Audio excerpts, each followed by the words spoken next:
Hey friends, my name is Miranda and I'm a self-taught seamstress since 2014 when my baby was 5 months old, and I just decided, you know what, I think I want to learn to sew and make her all the cute stuff. And I'm sure that's how a lot of us moms have started sewing, because we just got that itch because we had a little girl and we're just like, yep, they need all the cute stuff. So I want to teach you how to sew. I want you to pull out your old machines if you have them and dust them off.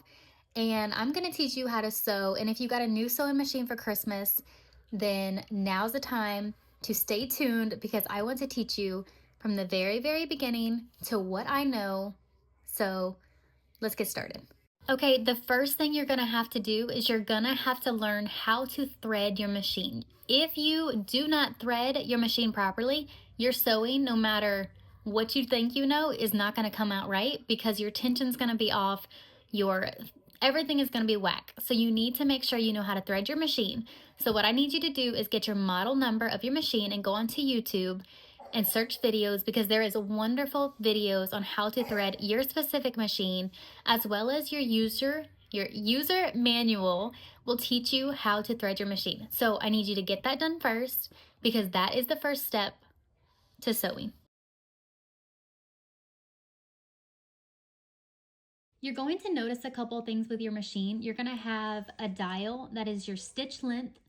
It could be digital or it could be manual like this. So stitch length is going to be how short and long your stitches are. So I like to keep mine at about 2.5 or 3, like right here. And that's a really good place to start, unless you're going to do like a gathering stitch, which is going to come later. And you're going to want that to go all the way up, or as long as your stitches will allow you to go. But for right now, we're just going to keep it at about a 2.5 stitch length. And then you're also going to have a place where there's tension. So tension's about the same thing. We'll worry about adjusting that later. But as of right now, I keep mine at about a 3. Okay, next, one of the most important things to understand with sewing is seam allowance, because this is the allowed seam that your pattern is going to give you in order to make your item correctly.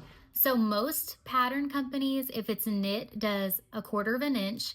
And then if it's like a woven, it's normally a 1/2 inch to 5/8 of an inch. So you're going to get yourself a ruler or a seam gauge like this, and we're going to find our seam allowance. So say your pattern says your seam allowance is a 1/2 inch. Put your 1/2 inch right here on your ruler, and you're going to go under your presser foot like this, and then where your needle goes down. So let me just put that down. Needle goes down right there.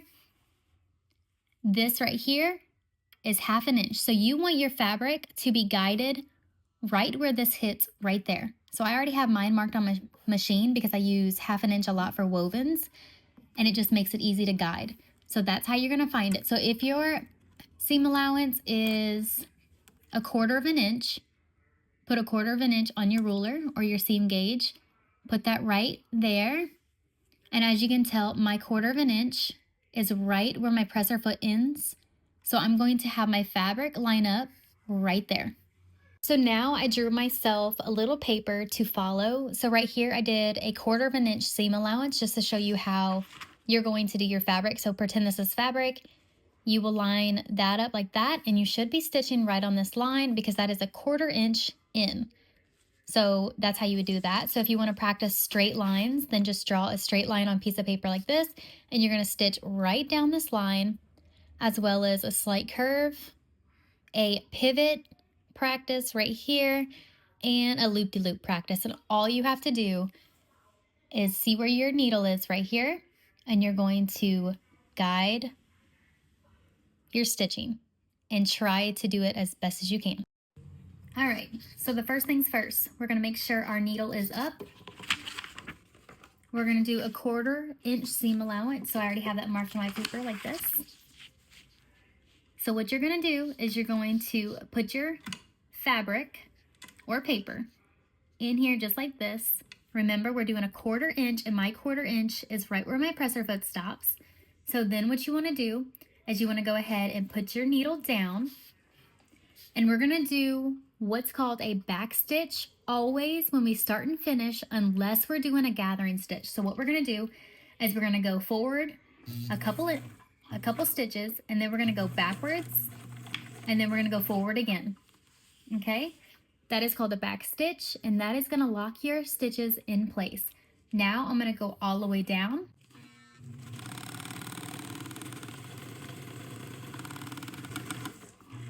And when we're finished, we're going to do another back stitch.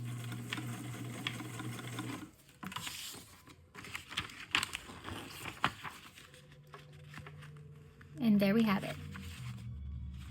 Now we're going to work on just a straight line. So what we're going to do is make sure our needle is going along this line right here. So we're going to start off with a back stitch again, just like that. And then we're going to go down the line. You can go as slow or fast as you need to in order to learn. End with a back stitch.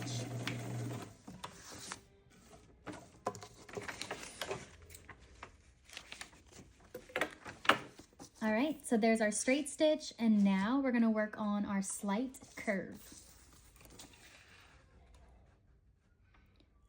All right, press our foot down, needle down, back stitch.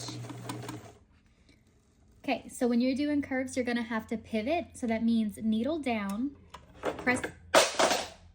needle down, press our foot up, slightly turn your work until it's going in the right direction, and then continue, and then needle down, press our foot up, pivot, keep going, needle down, press our foot up, pivot, keep going, needle down, press our foot up, back down, keep going. And sometimes you don't need to do that. Like right now, you don't need to. It's not a sharp curve.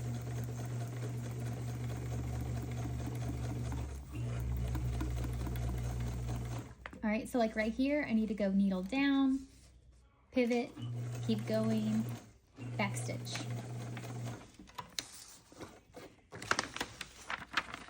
All right, so next up is the zigzag, and this is going to take a little bit of pivoting as well. So we're going to go, stop, put our needle down, press our foot up, turn our work, and then continue just like that.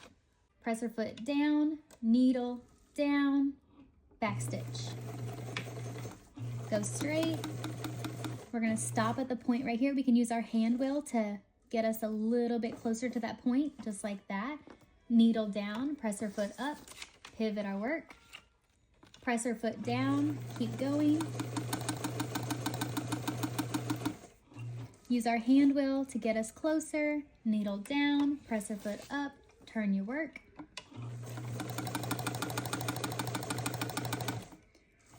Get us closer, needle down, press our foot up, turn your work.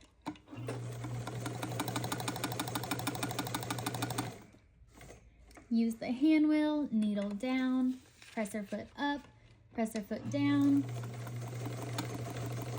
and back stitch.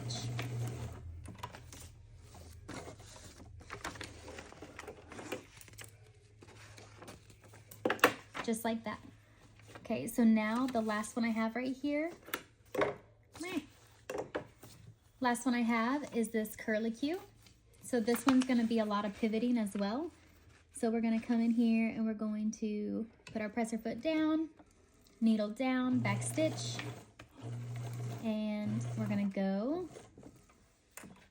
to do presser foot up, adjust our fabric or paper, needle down, adjust. It's a little bit harder with paper because it doesn't want to cooperate. Keep going, needle down. Anytime you need to adjust, needle down. Keep going, just like this.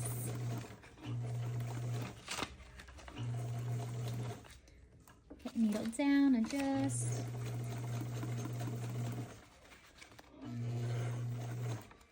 Needle down, adjust. Adjust.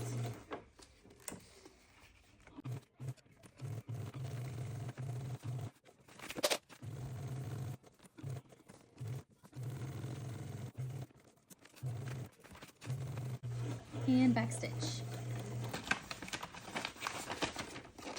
needle up. Just like that. And you can keep on going and practice as much as you want on paper or scrap fabric until you feel comfortable to start your first project. Now it's about practice, practice, practice. Do this as much as you need in order to perfect your seam allowances, your straight lines, your curves, your zigzags, your loop-de-loops.